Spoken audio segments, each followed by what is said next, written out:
Altus was meant to be a peacekeeping deployment, a diplomatic escort, a show of NATO support, a chance to stop a civil war before it began. But before talks could begin, the convoy was hit. The representative was killed. The offshore staging vessel was destroyed. And the surviving task force was left with one option: make landfall, establish communications, survive. From the beachhead, friendly forces pushed inland.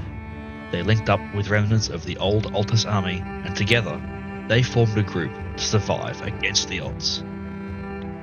A munitions factory in the western sector became the first major priority. It supplied weapons and ammunition to the local friendly faction, and without it, the defense of the region would collapse. The task force secured the area, protected the factory, and helped turn a desperate landing zone into a feasible foothold. With a portion of the western sector stabilised, the next target was Orio Castro Castle. Russian forces had been using the castle as a command and observation point, controlling movement through the northern hills. The assault began under cover of night and storm. But between Gori and the castle lay a threat: a vehicle depot holding Russian armour, tanks and APCs. If alerted, those vehicles could have broken the attack before it reached the castle walls. The task force, however, pushed through, cleared the depot, reached the objective, and seized the high ground. 1 week later, the front line had hardened. Neither side had the strength for a decisive breakthrough, and the friendly logistics were stretched thin. A factory near Kavala still held supplies that could keep the fight alive.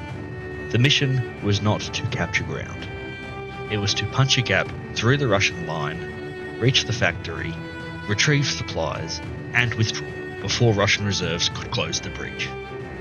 The raid succeeded.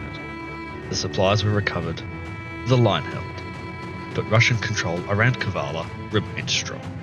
Now, the campaign and front lines have entered a stalemate.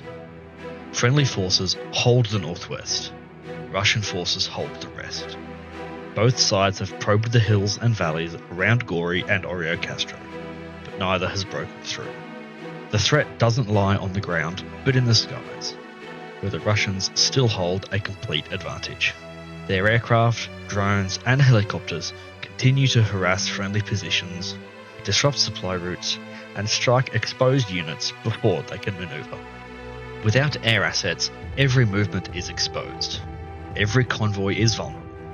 Every position is waiting to be found. Command has identified an opportunity. A small Russian-held airfield may provide the first step towards contesting the air war. If captured intact, it could give friendly forces a staging point for reconnaissance, logistics, and future air operations. But the airfield is only part of the operation. The enemy still believes they know where the AAF command structure is located. They are wrong, and they need to stay wrong. The false HQ must be reinforced. The deception must hold. This is not just another assault. This is a move to change the balance of the war. The skies over Altus are still Russian. For now.